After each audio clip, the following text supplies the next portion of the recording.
Good afternoon, everybody, and thank you for joining us here today, and welcome to the second of 4 webinars in our series on smart solar siting for New England. Who you have here as part of this project is American Farmland Trust, Conservation Law Foundation, Vote Solar, Acadia Center, and the Vermont Law School. And today we're going to share what we've learned over the past 2 years, seeking to find ways to reduce conflicts over the siting of solar projects. And in particular today, we are going to be spending time talking about how do we balance solar siting and land conservation, and how can we move both of those forwards together. I'd like to take a moment before we start to thank the organizations who have funded and supported this work: the John Merck Foundation, the Barr Foundation, and the National Agricultural Library.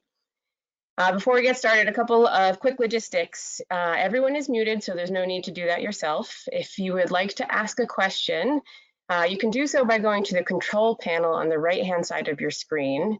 What you will see is first an orange arrow that allows that panel to expand and shrink, and you should see a question section. You're welcome to pop that section out with that little square and the arrow. Otherwise, what you can do is type your questions right in there. We will have an opportunity to see those questions and then pose those questions to both the project partners and our guest panelists today later on in the webinar. We are recording this webinar and we'll make it available online. The first webinar is already available online on this webinar series project page, which is linked later on in the presentation at the end in the resources, and also you will get a reminder email before the next one that will have links to the recordings as well. Next slide, please, Beth. So quickly, my name is Emily Cole. I am the Climate and Agriculture Program Manager for American Farmland Trust here in New England. I work on smart solar siting, and also I work on soil health work in New England. And very quickly, because hopefully most of you are returning, but we probably have a few new, AFT is a national nonprofit. We're a membership organization founded in 1980. And our mission is that we believe in saving the land that sustains us, and that means focusing not just on retaining and protecting ag land, but also working on better management practice of that land and supporting the farmers, ranchers, and landowners who work that land. Next slide, please. We are today going to talk about the balancing land conservation with smart siting. Last week we gave you the quick lay of the land, and next week we will be moving forward about how can we advance solar policy and advance solar siting by growing the market. Next slide. Our agenda today, very briefly, will be, you'll hear from a few of the partners about some of our research during this project, and then we are going to open it up to our wonderful guests today, who we're very thankful to have. David Sutherland from the Nature Conservancy in Connecticut, Ellen Griswold from Maine Farmland Trust, and Eliza Donahue from Maine Audubon. As soon as that's over, we should hopefully have about half an hour for panel discussion and Q&A, so please make sure you stay. Go ahead, next slide, please, Beth. All right, so I am going to take a step back and allow our other project partners to introduce themselves as well as our panelists. So Genevieve, go ahead. Hi, my name is Genevieve Byrne. I'm a staff attorney and assistant professor at Vermont Law School's Institute for Energy and the Environment.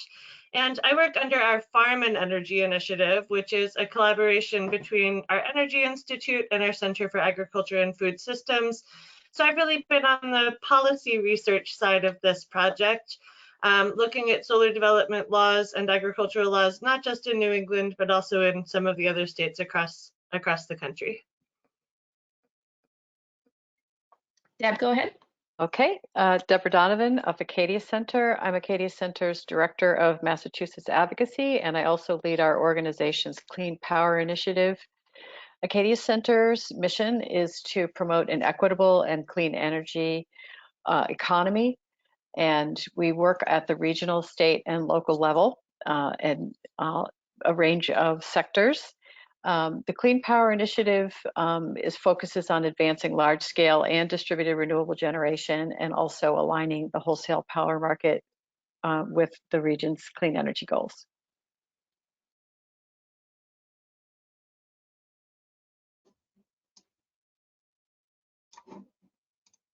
Go ahead, Phelps.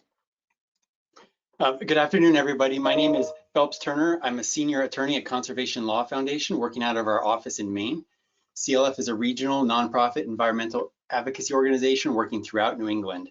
Through our Farm and Food Initiative, we work to shape and foster a sustainable food system to help increase fresh food access, create jobs, and foster healthy communities. And through our Clean Energy Climate Change program, we work to equitably decarbonize our economy, advocating for policies and projects that boost low-cost, locally made clean energy. I'm happy to be here today. Thanks. Go ahead, Sean. Hey there, Sean Guerin. My pronouns are he and him, and I am the Senior Director for the Northeast at Vote Solar. We're a nationwide nonprofit that works to make solar accessible and affordable for everyone. And we see solar building a better world that includes stronger land conservation and vibrant local agriculture. So excited to be part of this project. Great. Now we will introduce our panelists, who I want to thank ahead of time again for being here today. We were really excited to hear what they have to say about this issue. So Eliza, if you'd like to start us off. Hi, everyone. Eliza Donahue. I am Director of Advocacy and Staff Attorney for Maine Audubon. Maine Audubon's a statewide wildlife conservation organization. Our headquarters are in Falmouth, just outside of Portland, and we have preserves and education centers across Maine. We pursue our wildlife conservation mission through conservation, education, and advocacy. And I'm happy to be here. Thank you. Thank you, Eliza, and welcome, Ellen. Hi, thanks for having me. I'm Ellen Griswold. I'm the Policy and Research Director at Maine Farmland Trust. We're a member-powered statewide organization that works to protect farmland, support farmers, and advance the future of farming. Thanks. Thanks, Ellen. And David, thank you for being here. You bet. Hi, folks. The Nature Conservancy is a global organization. We're in about 70 different countries, and we focus on both aspects of climate change, both adapting to climate change and making our communities and habitats more resilient, as well as the emission reduction side of climate change. And we also employ a lot of different strategies for protecting natural habitats and ensuring that the benefits that human communities get from healthy habitats continues and is sustained. I'm in the last of a 30-year career before I retire this December as the Director of Government Relations with the Connecticut chapter of the Conservancy. And for the last several years, I've also been a diversity trainer and consultant with our global organization. Well, we grabbed you in the nick of time. Thank you all to our panelists for being here today. And with that, we will start hearing from a few partners first, and we will start with Genevieve. So take it away, Genevieve. Thank you. Hi, everyone. So I just want to hit on some of the high points in our policy recommendations for preserving agricultural land and uses when siting solar on farmland. Many of these are also applicable to the protection of forest land or other natural resources. And we've developed much more extensive policy recommendations that we will be handing out, I think, next week, that discuss the policy options for smart solar siting. And we also have more information about this both in our information clearinghouse and on the Vermont Law School Farm and Energy website. So our first big recommendation is to utilize existing agency expertise without actually overburdening these agencies. Successfully protecting farmland and promoting agricultural use within policy requires knowledge of state land characteristics and familiarity with impact mitigation strategies. So we have state agencies that are usually responsible already for implementing rules relating to farming, forest land, and food. And so in creating policy, we can take advantage of that expertise in developing and implementing criteria for solar development on different land, as well as potentially create a role in project review and approval. So for example, an agency could just receive notice of projects on land that they are generally responsible for. They could review project applications. They could evaluate impact to that land or suggest conditions on the solar project. Going further, you could make the agency an actual statutory party to hearings about a proposed solar development, or require some sort of certification or approval from the agency. This comes with a large caveat. New administrative regulations or review processes can be very burdensome for regulators, both at the state and local level. So we need to ensure that regulatory and administrative staff and funding are adequate or may need to be increased as we give people more responsibility. Second, we really want to encourage the protection of the status of the underlying land that solar is going on. Contracts for solar energy compensation often last 10 to 25 years or even longer. And so while land might be very clearly zoned or protected as farmland today or at the time that solar arrays are installed, there are very few guarantees that in 25 years that land will remain zoned or used for farmland. So some of the things that we can do is to prevent subsequent redistricting of land when we redistrict farmland for energy development. We can also defer or abate penalties when that land is in agricultural protection programs while the land is used for energy generation. And we also want to create decommissioning requirements that ensure that the solar array infrastructure is removed from the land at the end of the energy contract so that the underlying land can be returned to agricultural use. Overall, we also want to support farm viability. Fundamentally, when farms stay in business, farmland and agricultural uses are protected. So we want to encourage solar development that is directly serving the farm, providing farmers with a dual income stream from energy generation and reducing farm electric bills. So how do we do that? We want states to evaluate their energy compensation and incentive programs to make sure that agricultural customers are not precluded from participation. This may include creating a special category for agricultural customers. And you may also need to increase eligible project capacity limits for farms because of their potentially larger electric load. You can also make rules allowing projects that are specifically sized to meet a farm's on-site electric load. We also don't want farmers to be limited to the one customer, one meter rule that we often see in net metering programs. We want them to be allowed to aggregate different electric loads from different meters and different buildings that all may be contributing to the same farm business. And I mentioned this last week, but we also want to encourage current use programs to make rules for solar development within their current use taxation, particularly when we can make room for dual use solar or solar that's serving the farm.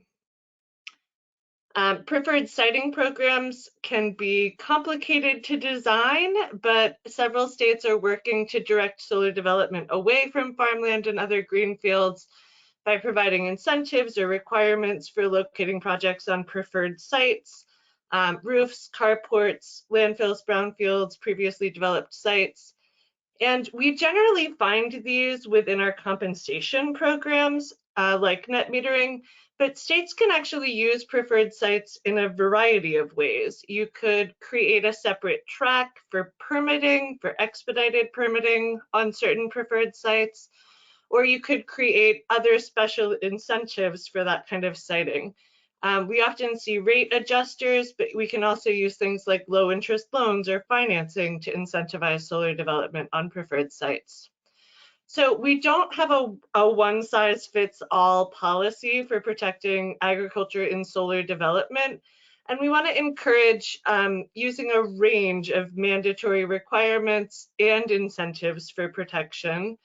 In terms of carrots and sticks, we often see both rate adders for projects of a certain size or with certain off-takers or again located on those preferred sites, And we also see rate subtractors, where you get a lower per kilowatt hour rate if you're located on agricultural land or other green fields. And finally, we really just want to encourage overall policies that promote agrivoltaic or dual use solar. Permitting authorities may want to create a specialized review or approval process for agrivoltaic solar arrays. They just don't present the same threat of land use conversion as traditional solar development, and instead they're much more likely to be improving farm viability. We can create a rate incentive for agrivoltaic or dual use projects. We can also create specific, again, permitting pathways where we take advantage of that agency expertise. And agrivoltaics are specifically one of these places where we can make current use taxation rules or other agricultural preservation programs can make space for solar development while maintaining their goals of land conservation. So I'll turn it back over to Emily Cole to talk a little bit about some of the co-benefits of solar and agriculture when we can manage to cite them together, make them work together. Thank you, Genevieve. Next slide, please, Beth. So I just want to take a moment because AFT is particularly interested in this space. And so I want to just share that AFT supports accelerated solar. We want this. We know that this is a solution for climate change, but we don't support it when it converts farmland or when it displaces agriculture. It is not a either or situation, though, in our opinion. Our ag lands can play a really meaningful role in hosting solar energy, and we see value in that from several aspects. And what we also really want to emphasize is that there is so much more that we can harvest from projects on farmland than just clean energy. And so we should be thinking about that as we move forward, as we try to cite farmland projects. How can we maximize the co-benefits? What else can we harvest, pun intended, from these projects beyond clean energy to help climate change? Next slide, please, Beth. And so when we think about siting on farmland, there are a few guidelines that we've developed that we follow, that we really try to support when looking at projects and trying to guide other organizations and how they may want to think about it. And the first is that we prioritize land, and we hope that we can always guide siting to disturbed or marginal land first. And in just a few moments, Deb will come in and talk about really how can we guide, what disturbed land can we use? And that's an important part about farmland and forest land preservation. Then if it's going to be on farmland, we want to make sure that we are prioritizing the agriculture, and so that farmland can still produce for the future. So it is, again, about siting in places where it does not displace agriculture. It either is in a non-producing region of the farm, a non-producing area, or it's fully integrated into a field where you can produce or graze with it. And I'll talk more about that in just a moment. But lastly, we want to prioritize farmers. We really push that farmers are a part of any dual use or farmland sited design to ensure that the farmers know which is their best land, which isn't.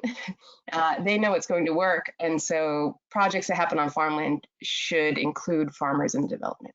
Next slide, please, Beth. And so around dual use and some of these co-benefits that we can actually get, it's first a vehicle to protect farmland from permanent development. We have a aging farmer population that will be, quite a number will be retiring in the next decade. And that is often the riskiest time for farmland to actually stay farmland. If there isn't someone in line for the production to transition to, then it's often a vehicle for sale to development. And so if we can integrate solar into farmland without displacing the agriculture, then we are mitigating the permanent development of that land. Secondly, it protects farmland access. It protects it for farmers who lease land, and that is a significant portion of farmland in New England. It also protects the opportunity to get on farmland for new farmers. It also generally just creates a more stable farmland access for all farmers that need it. It provides income diversification and income stability for the farmer, and that cannot be underemphasized, especially in today's farming and agricultural economy. That type of stability not only allows that farm to stay farming, but it also allows that farmer the ability to have some flexibility to reinvest perhaps into capital improvements, perhaps into new equipment that's more energy efficient, that can increase the climate and agricultural co-benefits from having solar on that site. There are some land benefits as well. The shading from the panels can improve soil moisture retention in drought and high heat. There are several studies showing shade crops can do just as well, if not better, especially during those high heat stress periods of the summer. The shading also reduces heat stress in livestock because of that shading. There's been studies that show 0.5 to 1 degree body temperature cooling when livestock have access to panels. And then lastly, protect the land's potential for increased carbon sequestration and other best practices that generate co-benefits. When the land is still land and not permanent development, we have the opportunity to practice regenerative agricultural practices, soil health practices, climate smart agricultural practices that improve the soil and that can increase the climate benefit that the clean energy is also producing. And it looks like a little piece got cut off there, but what I was trying to say at the very bottom is that these co-benefits, okay, do not outweigh the fact that the solar still needs to be sited smartly and integrated well into the farmland. We do not want to see the loss of production, but we see incredible potential when it's well integrated and sited smartly. So with that, I'm going to pass it back to Deb so that she can talk more about how can we promote some of those preferred sites in New England. Thank you, Emily, and thank you everyone who's here with us today, particularly our new participants. If you weren't with us, I would encourage you to take a look at the recording from last week. What I'm going to be talking about today is some analysis that Acadia Center performed in support of this project to sort of give a top-down look at what other alternatives are there for solar siting as alternatives to farm and forest land based on what Acadia Center has forecasted the need to be in New England. We focused on what the potential would be to site ground-mounted solar on contaminated sites, and also looking at a small segment of residential rooftops to see what would be necessary in order to meet our goals. The paper that presents this analysis is part of the handouts today and will be available on the links that are provided. Next slide, please. So I'm going to quickly recap what I presented a week ago, and this is just the kind of the underpinnings of our analysis around the contaminated sites and residential rooftops, and the takeaway from the Acadia Center's Energy Vision 2030 analysis under our accelerated scenario, which matches the IPCC 50% by 2030 target for carbon reductions, is that New England's going to need 20 gigawatts of solar, and that would be split between 6 gigawatts of utility scale and 14 gigawatts of distributed solar. So that is a lot of solar, and that is achieving in total by 2030. It does include what's already been installed. Next slide, please. For this analysis, Acadia Center took those 20 gigawatts and split them among the states according to population as a proxy for load, and then among different types of applications at both the distributed and the utility scale. And we relied on some of our own assumptions that were part of Energy Vision in the first place, and also inputs from USEIA and NREL. Next slide, please. So I'm going to dive into the ground-mounted solar potential first.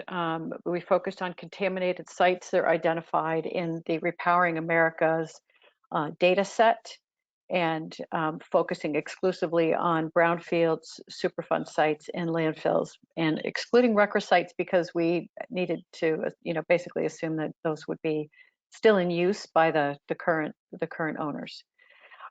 We did a lot of screening among those sites. We screened out certain sites that were extremely large, anything over 500 acres. We took what I would call ocular reconnaissance mission to see which one of those were really feasible for solar development. For example, there are some water bodies that would fall into that category of a Superfund site, or they're still in active use, like a military base. And so, sorry, just wanted to note that the 11 gigawatts here in this slide represents utility scale combined with commercial ground mount and community solar ground mount. So it's all three categories of ground mount solar that were in the previous slide. And we assumed that each project would require, each megawatt would require 5 acres, and that the project size would be somewhere between 5 megawatts and 150 megawatts. And to create a further bound around our estimates for how much ground-mounted, what's the potential for ground-mounted solar on contaminated sites, we used as a proxy for feasibility the distance from the closest interconnection, or closest substation, I should say. So the that range was between 0.5 miles and 3 miles. So the lower end of our potential range is we set a limit in our analysis of projects that were within a half a mile of a substation, and then the upper bound of our estimated range is projects that were within 3 miles. We understand that that's not really a common industry practice or even feasible yet at this time, but we are talking about the next 10 years. So that is just to know what's out there if we were to take a closer look at these sites. And so that's what really the implications are here is, the takeaway being that between 24 and 77% of our estimated ground mounted needs in the region by 2030 could potentially be sited on these contaminated sites. But obviously the more granular information, the site by site analysis that looks at the on the ground conditions, and crucial factors like topography and ease of access would really be a determining factor about how far we could go into these types of sites to achieve our potential. Next slide, please. So the residential rooftops, the bottom line there was that just again using single-family detached homes as a proxy for the residential rooftop potential that's available, assuming that an average 5 kW project was part of the analysis, and that for the solar rooftop target that we determined from Energy Vision 2030, that it would take 20% of those single-family detached homes hosting a solar project to actually achieve the target. So there's obviously many different other kinds of buildings that are available.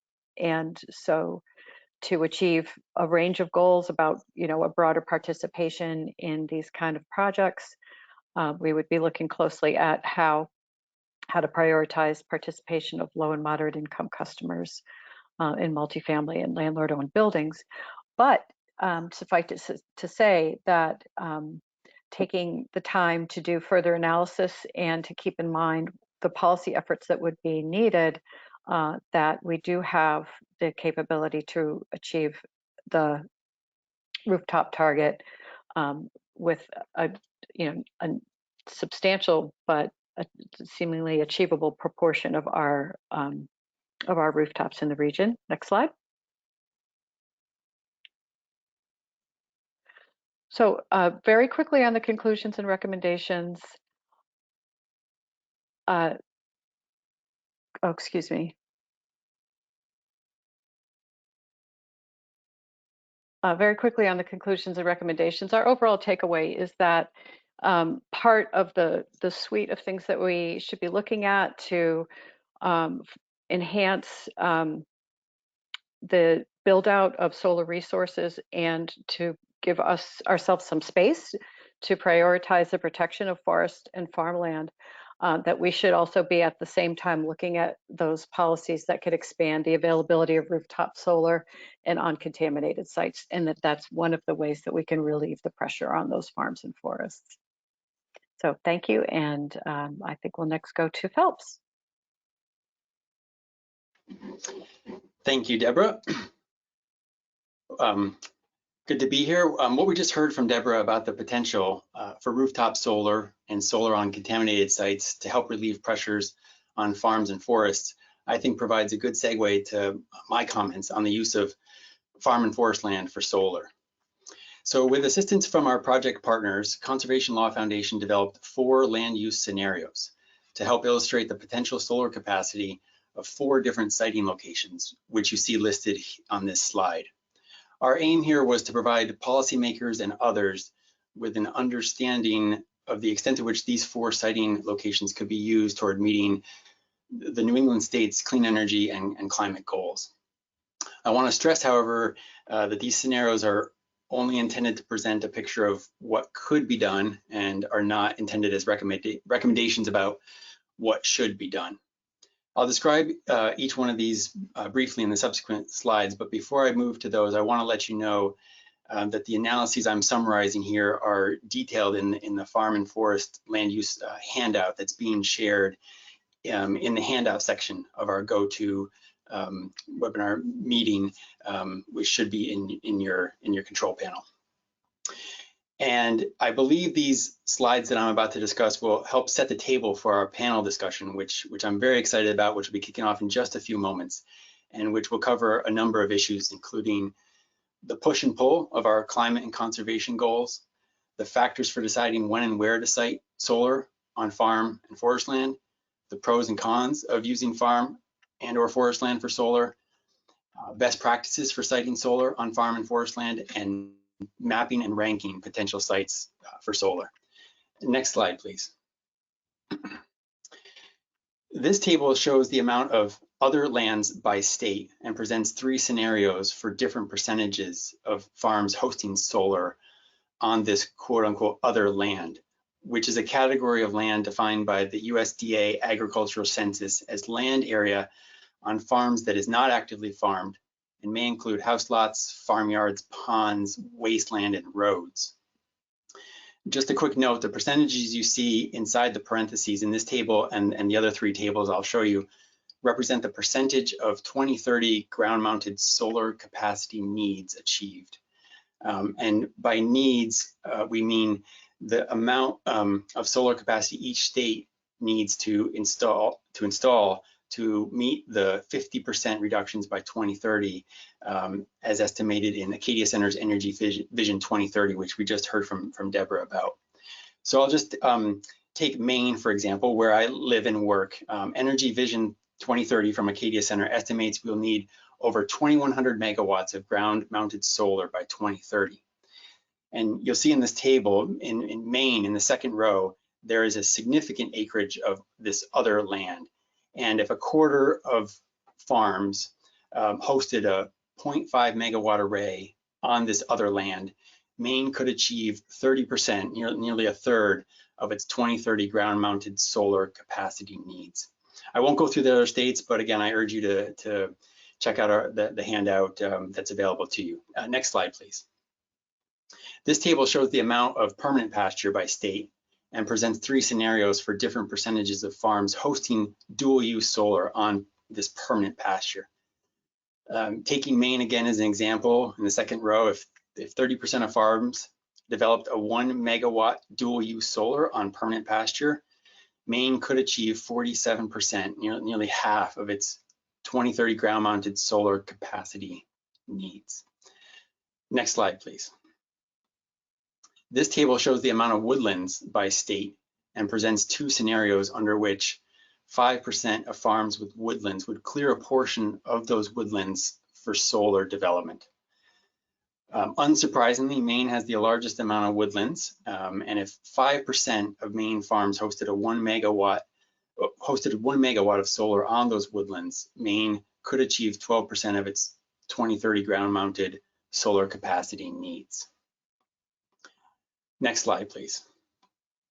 This is my last table. It shows the amount of annual forest conversion by state in the far left column and presents two scenarios for solar siting on different percentages of this converted land.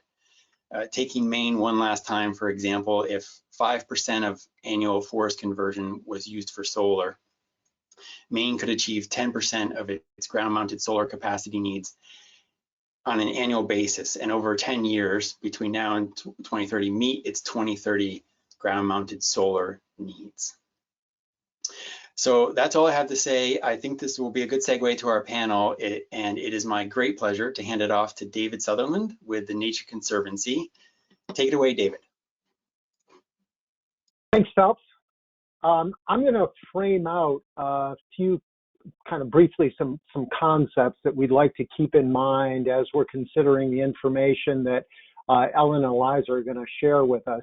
The Conservancy, like many of our organizations, feels right in the middle of some of these controversies. We desperately want to see more renewable energy, including solar, deployed, but we also have spent a fortune and enormous resources over the last several decades in protecting natural habitats, so we're very devoted to that as well. One question that I like to keep in mind when considering whether or not to have solar on a parcel of forest land or farmland is what is the likely alternative use of that land over the next few decades if it's not going to be in solar. If we've got a forested parcel that's very likely to remain forested over the next few decades, I'd really like to avoid putting solar on it. If, on the other hand, that landowner, as we were hearing allusions to before, if that landowner is going to need to sell that land in 5 or 6 years for a housing development or a Amazon warehouse or a strip mall, I'd rather see solar go on it right now. So that's one concept I keep in mind is what's the most likely alternate use of that over the next few decades. So if we think about some of the concerns that conservationists have about putting solar on forest land, most of them are pretty obvious, but I just want to go over those again briefly so we've got those in mind. First one would be forest fragmentation. Our forests are healthier when they are in large unbroken blocks of forest.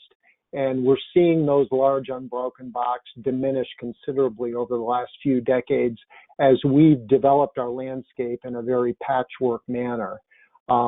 Another concern is erosion and stormwater runoff. We've had some really unfortunate cases in Connecticut where solar developers have regraded a parcel in order to get maximum solar production, but they've done a really lousy job on controlling erosion and stormwater runoff, and that has really bad impacts on nearby streams and rivers. Another concern that people have is what is probably termed the industrialization of rural lands. It's an aesthetic concern, if you will, that for many people, the sight of solar panels suggests industrialization of rural land in a way that farms or even houses do not. We also hear concerns about the irony in promoting solar deployment as a way of keeping carbon out of the atmosphere by cutting down trees and thereby releasing the carbon that those trees and the soil around them have stored, and also preventing the sequestration functions that those trees and soil could be playing in the future. We had a question about this last week, so I wanted to pause for a moment to just briefly touch on the comparison of, say, a parcel of forest land with a same-sized parcel of solar arrays in terms of how much carbon they're going to keep out of the atmosphere. They're each going to do it in different ways, but that is one function they're both serving. And most of the research I've seen said that even if we consider all of the different factors, including the emissions involved with producing and transporting the solar panels to their site, some of the really nasty minerals that are involved with producing some solar panels. On the human scale, there's the horrendous working conditions under which those minerals are often mined. Some companies are really trying to address that, but it's a pretty horrible working situation. But then we've got all different types of forests that sequester carbon at different rates and for different lengths of time before they start leveling off. But even if we take into all those factors, most of the research I've seen says that solar panels are going to keep a lot more carbon out of the atmosphere. The estimates I've seen range anywhere from 7 times more over, say, a 20 or 30 year period, up to 12 or 13 times more. Not all of the studies consider all those factors, but I think just from a carbon sequestration point of view, solar panels win, if you will. But solar panels don't provide some of those benefits that a forested parcel will, such as wildlife habitat, recreational uses, filtering of water for aquifers and streams. So I'll leave it up to you all to make those comparative calculations. Can we have the next slide, please? So 3 principles that I like to keep in mind as I've negotiated or navigated some of these controversies. The first one we've heard quite a bit about. I think some of the analysis that I see out there has overestimated the amount of solar we'll be able to site on rooftops and on previously developed land, but we have woefully underperformed there, and we need to do a lot more to utilize those types of lands and institutional rooftops.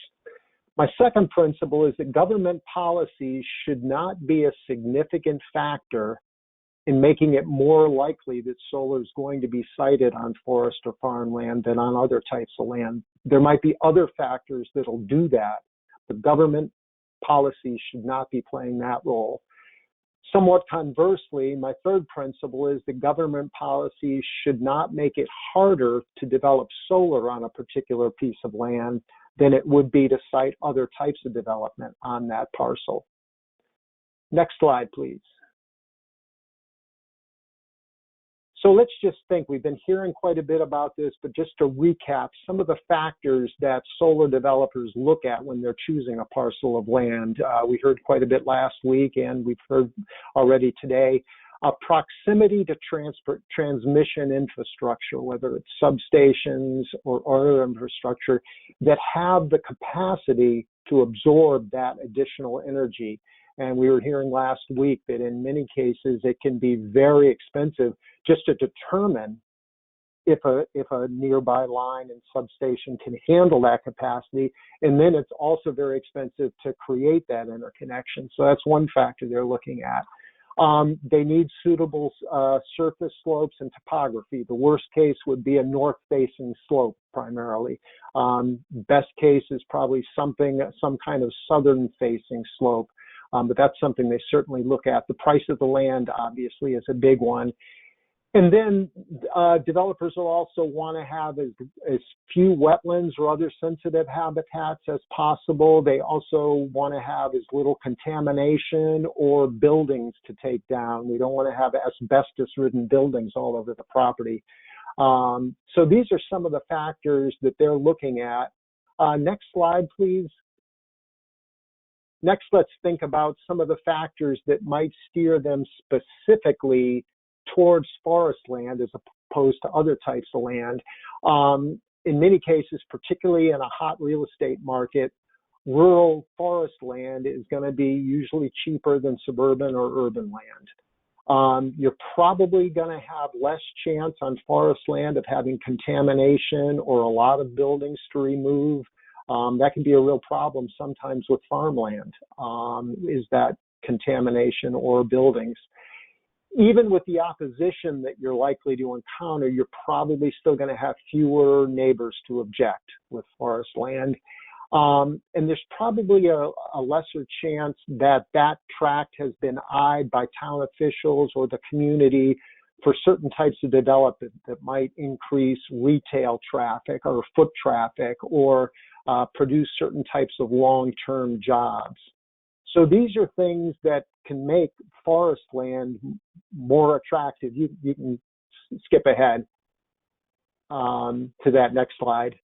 And we've already been hearing some different recommendations. I'm just going to add a few more. I think one thing we need to promote solar is we need states to be doing more procurements. We're just not seeing enough of those. But in doing those procurements, states need to be crafting their requests for proposals so that they're not unduly incentivizing forest siting or penalizing it. Again, we want to think about what's likely to happen to that land over the next decade if it's not going to be in solar. Laws and then the different siting processes that we saw summarized last week should not single out solar development with requirements that are not mandated for other types of development. We've had proposals in Connecticut, and we heard reference to it a little earlier. We had a proposal a couple of years ago for a deep type of decommissioning bond that would not apply to any other types of development, just to solar. I don't think that's right. On the other hand, we've also got to make sure that these laws and siting processes are requiring the same types of environmental review and as stringent environmental review. And lastly, solar developers are often very tight-lipped about what types of lands they're looking at or specific parcels they're looking at, so they might not want to cooperate, but I think we've got to try to figure out ways that states can work with the industry and with the utilities to identify and incentivize some of those suitable sites that also have that transmission capacity or can take that transition capacity and use it.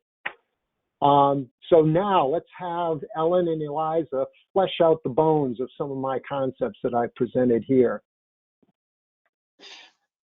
Thanks, David. That was great. Next, joining us will be Ellen Griswold from Maine Farmland Trust. Ellen, take it away.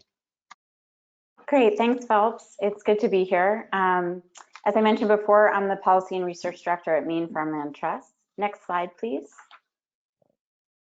So just to provide a little bit more information about Maine Farmland Trust, since 1999, MFT has helped to permanently protect nearly 300 farms and keep over 60,000 acres of farmland in farming while providing support services to over 800 farm families.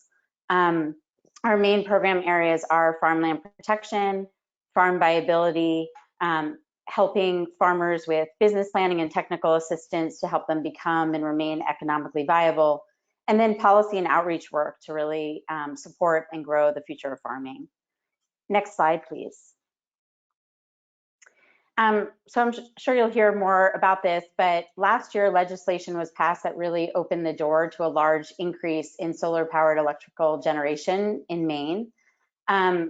And solar developers really for the last year from all over the country have come to the state to try and secure potential sites for solar projects, including on agricultural land near transmission infrastructure. Next slide, please. So I was asked if I could provide some information on what the trends have been with respect to solar siting on ag land in Maine. And so I'm sharing this data from the Maine Natural Areas Program, which is part of the Maine Department of Agriculture, Conservation, and Forestry. And I'm sharing this data with their permission. But because it's not my data, I will just say if you have questions, it's best about the data, it's best to reach out to Molly Doherty, and we've provided her email. But MNAP basically conducts environmental site review services for development projects, including solar projects that are on 20 acres or more of land.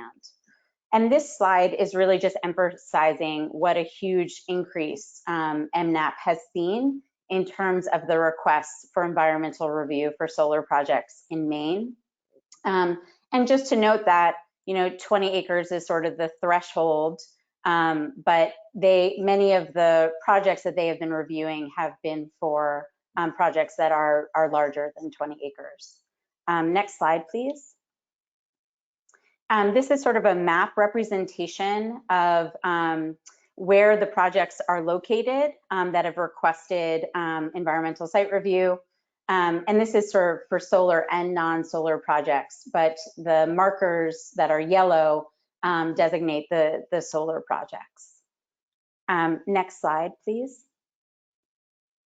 And what MNAP has found through their review process is that farmland is highly desirable for solar siting due to the fact that it sort of tends to be relatively flat and cleared.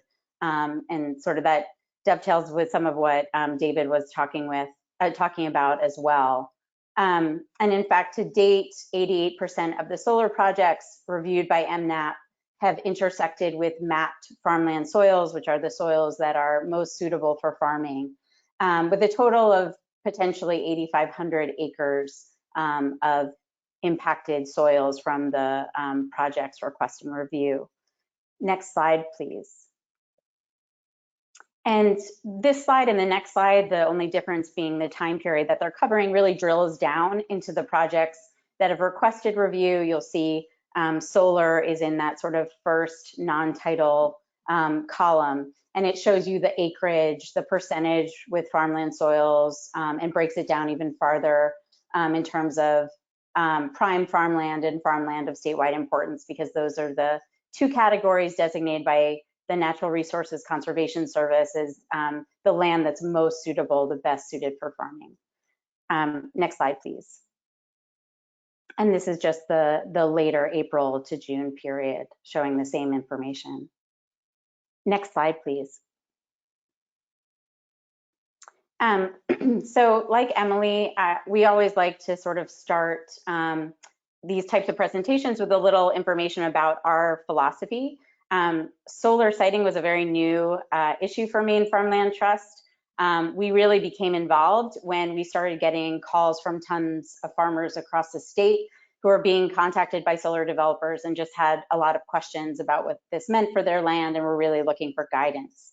And I really appreciate this project and the other organizations that were part of this project, because they really helped us get up to speed, which we quickly needed to do to be able to support the farmers within the state.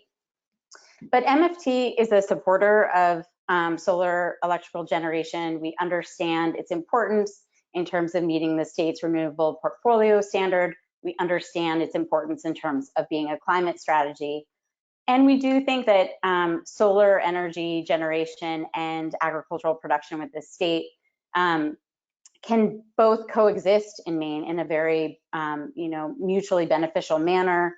We understand that solar projects can be a real source of economic support to farms, but we just want to make sure that through our planning processes and the policies that we're implementing, we establish the right balance and we ensure that we're not losing really important agricultural soils to solar projects, which, and referencing back to some of that data from MNAP about the potential impact. We also want to make sure that we're not displacing agricultural production because it's so vital to our state and our food security and our economy. And we want to make sure that we're not impeding land access, because part of the concern on a lot of farmers throughout the state when they were getting these calls is, hey, I lease a lot of land, and the rates that solar developers are offering to lease land is so much higher than I can afford. Am I going to lose access to all of this land that I'm leasing and I need for my agricultural production? So just finding the right balance is really key. Next slide, please. So to help ensure that balance, MFT has been participating in a solar siting working group, which has been composed of ag support organizations, environmental organizations, and solar developers themselves. And we've worked on a variety of different work products, but some of which have been really geared towards trying to provide that right balance. Next slide, please. One of the documents that we worked on with other ag support organizations was best solar siting practices. 3 of the items up there are some of the practices that we think are really key towards ensuring that proper balance. And there is a link to where you can find that document. And we really hope that this will be a helpful resource for state officials, municipal officials, and the developers themselves as they're looking at potential sites. Next slide, please. I wanted to note in terms of municipal guidance, we are in the process of updating a municipal guide that we created in 2011 with American Farmland Trust and the Maine Watch Institute, which no longer exists, that really profiles farm-friendly municipal policies that communities across the state could be considering. This slide lists the different aspects of the guide that we will be updating. But I wanted to note that the new version will also include information related to municipal regulation and permitting of solar projects on agricultural land. And we did want to say that if anyone has relevant case studies or information to share, we would love to hear it. But that updated guide will be available next year. Next slide, please. We also think it's really important for farmers to have access to the information and resources they need to make informed decisions about their land. So we created an information sheet that really spells out some of the issues and considerations that farmers and farmland owners should be thinking about when they're talking with developers about leasing their land or when they're evaluating option and lease agreements. And the website down there is how you can access that document. We always note that it's really important for farmers and farmland owners to consult with an attorney, and that document also provides information on how they can find an attorney, including through CLF's Legal Food Hub at a discounted rate if they qualify. Next slide, please. And then, we also get solar requests to site solar projects on land that we've conserved. As with other types of projects, we're very supportive of that notion as long as it's not inconsistent with the purpose of the conservation easement that we placed on that land to conserve it, which is primarily in ensuring the actual or potential use of the land for agriculture. When a request for a project is made, we use our energy structure siting and approval policy to balance the purpose of the protection of the land with the value provided by the project to try and come to some conclusion. It's a very fact-specific analysis, but our stewardship team will really work with the farmers and the farmland owners, as well as the developers, to try and find a way to have a project that respects all of those values. I will just say, just to end, that most of the requests that we have received on land that we've conserved have involved smaller arrays that are really scaled more to meet the farm's energy needs, which is important because those energy costs wind up being some of the highest production costs for farmers. And most of the requests we've received have been for installations on rooftops. And since 2017, our easement language actually contemplates renewable energy production for on-farm use is really within the category of agricultural activity. And so those are almost always accepted. There's only been there's been a lot of inquiries, but really only one formal request for a larger commercial scale project on land we've conserved. And that's currently in development. We're working with the developer and with the farmer to find a good resolution. Next slide, please. And that's all. Thanks very much. Thank you, Ellen. That was great. I'm going to turn it now to our colleague, Eliza Donahue at Maine Audubon. Here you go. Take it away, Eliza. Thanks so much, Phelps, and hello again, everybody. Eliza Donahue, Director of Advocacy and Staff Attorney for Maine Audubon. Let's go ahead to the next slide. So Maine Audubon has been working on renewable energy siting for really decades now. But until recently, that work has focused on terrestrial wind, of which Maine has been a real leader in New England. But as Ellen described earlier, Maine lawmakers recently, after many, many years of frankly really frustrating slow work, passed legislation that has kicked renewable energy generation into high gear, particularly solar. Next slide, please. So again, as Ellen described, a ton of projects are hitting the ground now or will soon hit the ground in Maine. You know, just over a week ago, our Public Utilities Commission approved contracts for projects with a generating capacity of 492 megawatts. The majority of those projects are solar, and Maine's right now is in the midst of a distributed generation procurement. It's a really exciting time, but as David and Ellen described before me and those before them, there is an inherent conflict between this surge in development and the land conservation and other land use planning goals held by Maine Audubon and so many others across the state. Next slide, please. So that conflict is perhaps uniquely felt in Maine because we have so much forest land. 89%, according to the U.S. Forest Service, of our land is forested. That's more than any New England state, and that forest land means a lot to a lot of different stakeholders.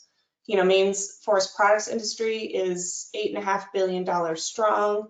It accounts for 5% of our GDP and about 4% of jobs, and outdoor recreation accounts for another 6.4% of Maine jobs. Next slide, please. And closest to Maine Audubon's mission, Maine is an ecological transition zone with a climate gradient equal to that of Europe, and it's the most well-connected forest land in Eastern North America. You know, in other words, Maine's forests are essential to conserving biodiversity, and to boot, they sequester about 1.5 billion tons of carbon. But renewable energy development is an imperative, and with so few other places to go other than forests in Maine, our challenge is to figure out how to do both. Next slide, please.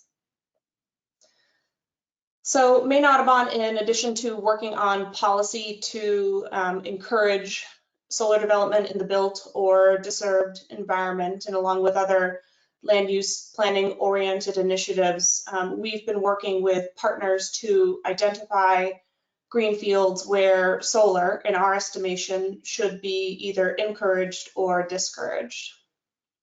We know we're going to lose some forest, so which forest can we reasonably part with while maintaining a diverse, connected landscape? So like many other states have done, we're developing a map that uniformly characterizes areas as, yep, good for solar, nope, not good for solar, and maybe you probably need to do some more homework. Next slide, please. So many of the no-go places, they're pretty straightforward. Endangered, threatened, vulnerable, high-value species habitat, shoreland buffers, not just those that are codified in Maine law, but also buffers that account for flooding projections and at the same time are suitable for wildlife passage. Next slide. Many of the YESCO areas are also pretty straightforward, as those who came before me described: landfills, brownfields, gravel pits, other degraded landscapes. But also, we've added to that mix areas that are immediately adjacent to already developed areas, whether that be buildings, roads, or other impervious surfaces. Those areas have already created a wall for wildlife, and we advocate for making that wall a little bit thicker instead of creating a whole new wall, because that's ultimately what development does. Even solar development that may appear more pervious compared to, say, a shopping center, it creates a wall through which many species don't move or no longer use to support their life cycle. Next slide, please. But still other areas are less straightforward and require some additional GIS wizardry. The type of forest that really matters are large forest blocks and smaller forest blocks that are connected. It's these big areas that support Maine species best, that provide them the variety of habitats they need to breed, feed, and thrive. Or alternatively, smaller forest blocks that are situated in a way that wildlife can easily move from one to another. The type of forests that Maine wildlife needs to thrive today, but that they will especially need as temperatures warm and their ranges shift, most often northward. But what a meaningful forest block or forest area or what's meaningful in southern Maine, where there's a lot of development, is not necessarily what's meaningful in other areas of the state. So we're working to kind of customize those areas based on their ecoregion. Next slide, please. So why does creating such a map matter? Well, in our experience, talking with developers, lawmakers, other decision makers, sharing best practice concepts just doesn't always translate. And we don't knock them for it. Folks want to know where they can develop, and then they want to know why. And a map does this. A GIS tool also brings a certain amount of consistency. We're not cherry picking these areas, we're creating a uniform formula across the state. Next slide. So what's next? Well, that remains to be seen, as in how will this map be used? Certainly it'll be used in developer outreach, but also because of the consistency of that map, that formula that's inherent to a GIS tool, it could be conducive to policy development because that's where policy can get so tricky. It's hard to capture concepts in law. And this map takes concepts, makes them more concrete, and will hopefully aid us all in drawing that balance between climate mitigation and our land conservation goals. Hand it back to whoever's next. Okay, that was great. Thank you, David, Ellen, and Eliza, for your very insightful comments. We'll be joined by everybody and Emily as well, and our great project partners. I see everybody coming back online. Great, thank you. We have lots of attendees today. We've already received a lot of great questions. So I'm gonna kick off the question and answer session here, and we'll try and get through as many as we can in the next 20 or so minutes. So my first question is, conservation needs and our agricultural economy and food systems cross state lines. Are there any regionally coordinated efforts on solar siting on conservation land? That was a great question from one of our attendees. Does anybody want to take a stab at that?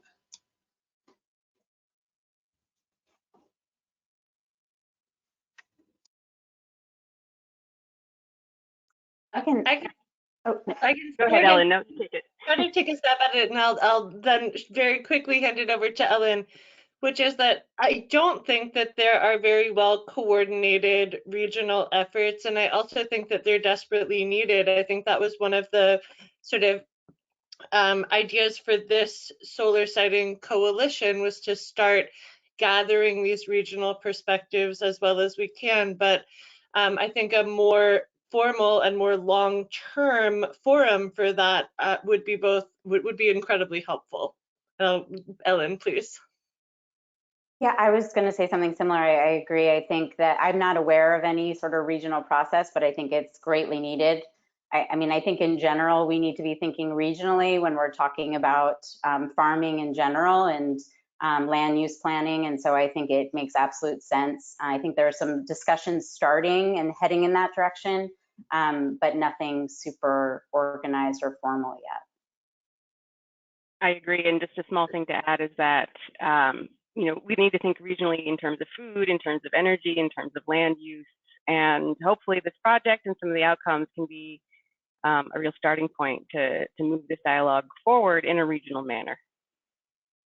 And I'll just make a plug for the perplexing issue of interconnection that permeates our conversations and the development community up and down the whole scale of project types, and that is also a regional topic that needs to be addressed, from the ISO level down to a municipal light plant. So I would say that we have to uncork that valve if we're gonna succeed. Great, and thanks, Deborah, for that grounding. Let's go to another question that we got. With utility scale solar, more than 5 megawatts, playing such an important role in solar and the general energy picture, can utility scale solar coexist on farmland? I'll just open that up to everybody. I'll start just quickly, and gladly let other people chime in. That I think it's, when we think about land and farm size in New England, it's difficult to imagine how we can get large swaths of farmland for utility scale, but it's not impossible. If AFT were going to support utility scale solar, I think we would need to see that it is a very well designed plan, and that the farmland underneath it is maintained and protected and integrated into the production, and that there are some other sort of interesting ideas out there that could support, discussing this as an organization, including putting an easement. So upon ending of the lease, this land can go into permanent conservation, and some other benefits that would make that situation, I think, far more beneficial for a conservation community conversation to have. Yeah, I think that's totally right. It is, whether on farmland, forest land, or contaminated sites across the board, I think utility scale solar is a challenge in New England, and anybody who's trying to develop utility scale solar definitely understands that. And there's a reason why we don't have a ton of 10 plus, 20 plus megawatt solar projects in the region. What is a lot easier to imagine is more of the 2 to 5 megawatt community solar type projects that are proliferating in places like Massachusetts, Rhode Island, and soon in Maine. And I think that those are easier to navigate in terms of making marginal lands, using marginal lands, integrating with dual use, and so on.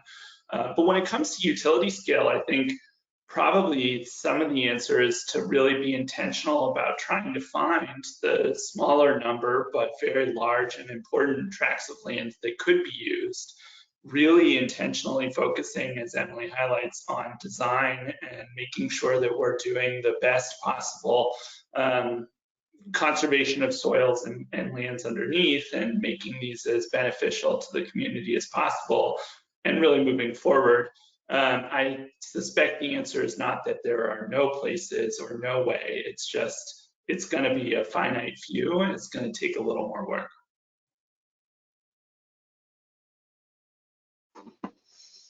Great, thanks. We'll go to the next question.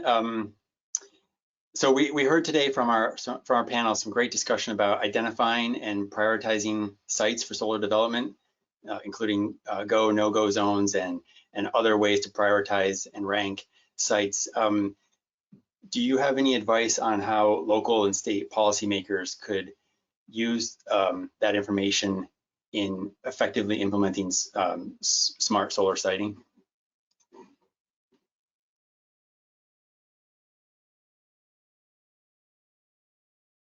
So I can give. David, you're on mute. Oh, who did I just talk over? David was going, but he was on mute. Sorry. Here, I'll keep going while you look for that mute button, David. So, a good example of that, or where a map has been useful in siting considerations, is in New Jersey. They created a similar map that they have tied to their procurement process. So that's one of perhaps more, but at least one example where creating that kind of stoplight or, green, yellow, red paradigm has been used in policy. Yeah, I think a map can be very useful. In Connecticut, our DEEP did a map of forested areas that would pretty much be off limits, responding to some changes that were made in our statutes that identified core forest areas and put basically a 250 acre threshold on them, which in Connecticut is large forest. But I think certainly some of the solar developers have felt very discouraged by that new threshold and the new definition of core forest.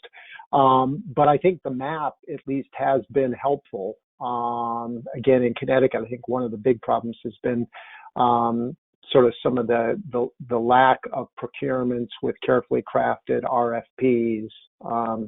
That's some of what I've heard from the industry, but I think a map could be helpful. I don't know who's done it for farmland, but if there'd be a way to do it, I think that would be a benefit.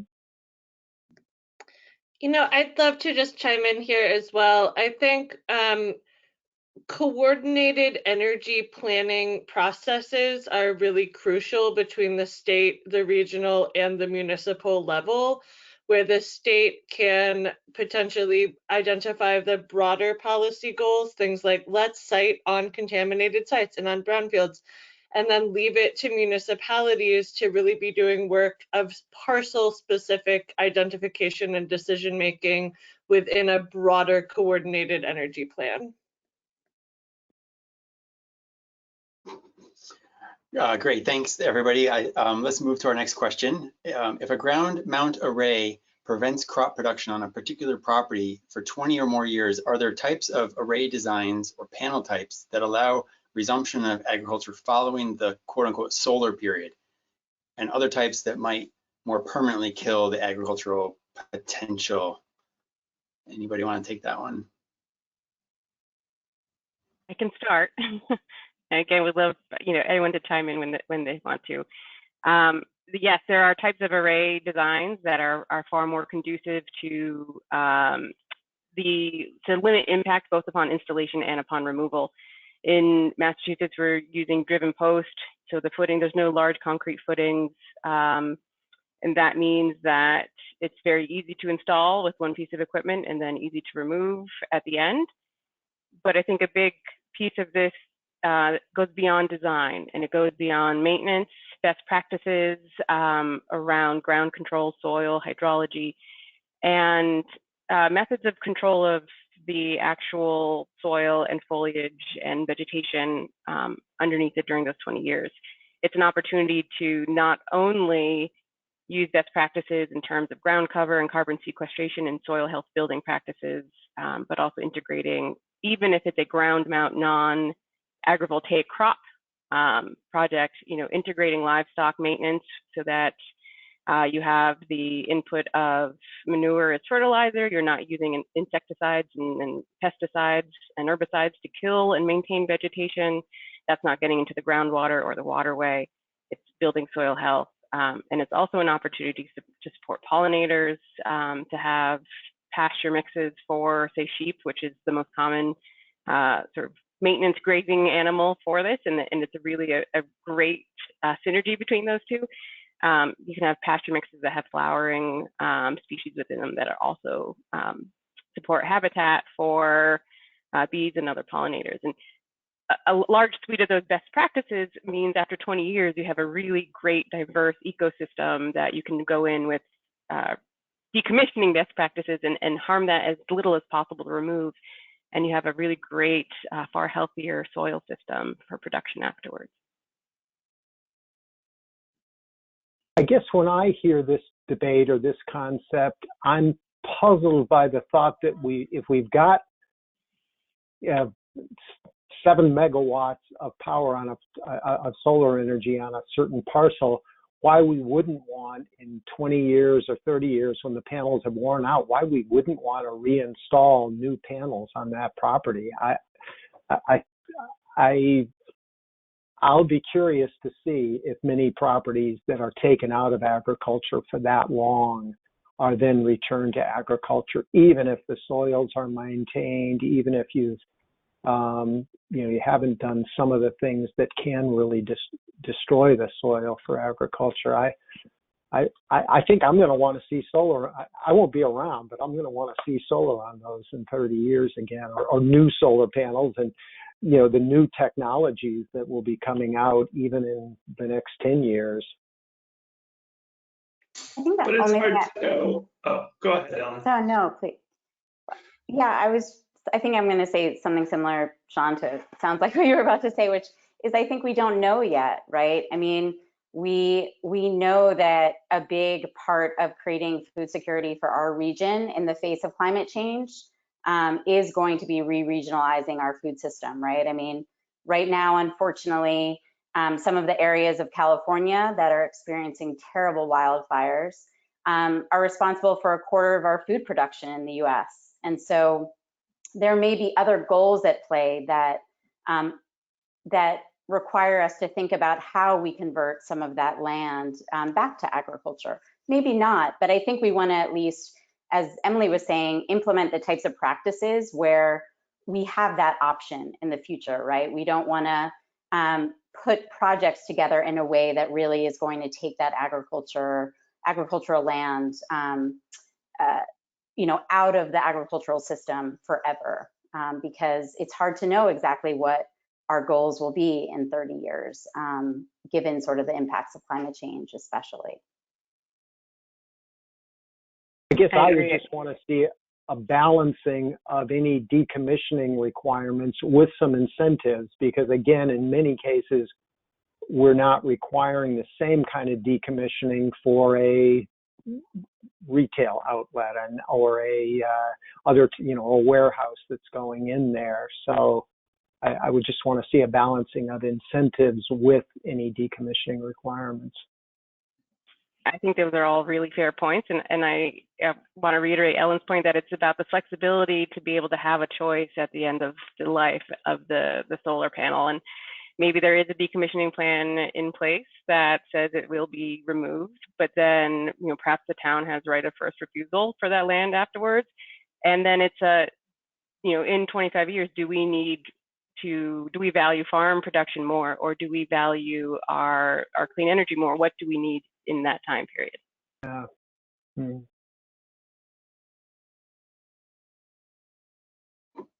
Okay, great. I want to try and squeeze in one more question here. Just have a few minutes remaining. We've heard a lot today from our panelists about the trade-offs between climate and conservation. And this question that we got from attendee is about trying to quantify those trade-offs, including perhaps using cost-benefit analyses. And David even mentioned in his comments about performing calculations. And so the question is, it seems like there should be rigorous analysis on the gains versus costs of how solar is sited. For example, roof mounts and carports are more expensive than greenfield solar projects. It seems like there should be a rigorous approach to understanding costs and benefits, and how much more are we willing to spend to save a particular piece of land versus spending a smaller amount to do something else. So I think that for the general question is, just how do we quantify this discussion that we've been having on a more qualitative level? How do we quantify some of those trade-offs, if possible? I'll start by saying I think we as humans have a tendency to focus on costs, and it's universal that the benefits are not as often studied and really robustly quantified. And I think conservation advocates, I'm sure, have struggled with that on land conservation. Solar advocates have certainly struggled with that on solar development, farmland as well. So I think that is inherently the case. People are more nervous about rising tax bills or rising electric rates than they are about missing the opportunity to provide the benefits of solar, land conservation, you name it. And so I do think that it's an important thing to highlight that we need to be more intentional about really robustly looking at both the costs and the benefits. And when we start thinking about solar that is more conservation friendly, like rooftop or contaminated sites, you name it, we are going to need to pay. There's going to be a higher cost for those. And we as a society are going to have to pay to some extent for those. But there are, as we've said, a whole lot of benefits to it. And we're going to need a robust calculation of both of those. So I think you raise, whoever raised this question raises a really important point, and it's one of the reasons why a lot of us, I think, are always pushing for really, sophisticated analyses of both the costs and benefits of policy choices, so that we can decide what kind of solar we want, know what kind of costs and benefits are going to come with that, and then pay what it takes to make it happen. I'd just like to add that, and also give the Nature Conservancy's staff in Massachusetts some really mad props for their work on elevating the conversation around natural and working lands as a sector in long-term climate planning at the state level, and making sure that every conversation that we have about what are we doing with our buildings, what are we doing with transportation, what are we doing with our power sector, how are we approaching long-term climate planning around equity and justice issues, that the natural and working lands question is being placed at an equivalent level, and providing an opportunity to really explicitly face those trade-offs and look at that, both sides of the ledger that Sean was describing, of what the costs and the benefits are, because we have these resources here for us to provide services that we need. And if we go forward with just siloing what we're doing with a building or what we're doing with our power sector without really explicitly talking about the natural and working lands question, that we will miss these opportunities, and we should be baking these kind of quantification and qualification of these policies right up front. Great discussion. I think we could do this for the rest of the afternoon, but we're almost out of time. So before I hand over to Emily, I'm just going to thank our guest speakers, Eliza, Ellen, and David. Thank you so much for sharing your insights. It's been wonderful. Emily, over to you. Thank you, Phelps. And much appreciated for all of you taking your time out of the day and joining us and getting the conversation moving forward about conservation and solar. We all here know how both are very important to the future of our planet and New England. So Beth, if you could go to the next slide, I'm going to wrap us up here. There are a few links here for the resources that are handouts today, as well as the other resources from this project can be found through either of the top two links, the Farmland Information Center or the New England Solar site. On the Farmland Information Center, the second link is also just a wealth of information that this project has been pulling together from other resources in other states around solar siting, policies, some example documents, and how we can share as much of that with you is really in the Farmland Info site. And then also on the policy side, take a look at Vermont Law School's Farm and Energy Initiative Farmland Solar project. They have quite a lot of policy information and a really wonderful policy toolkit there. And for energy data, go visit the Energy Vision 2030 so you understand why we need all of this solar. Next slide, please, Beth. So this was number 2. We hope that you join us next Wednesday for number 3. We have one confirmed guest so far, it's Dave Gall from SIA, and we hope to have 1 or 2 more join us for next week. And then our last one will actually be on a Thursday, so just note that day.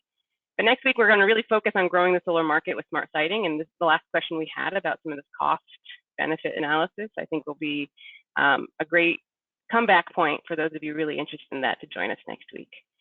These will be recorded. They will be found on the first link on this page. The first one is already up, and today's will be up in just probably a day or 2.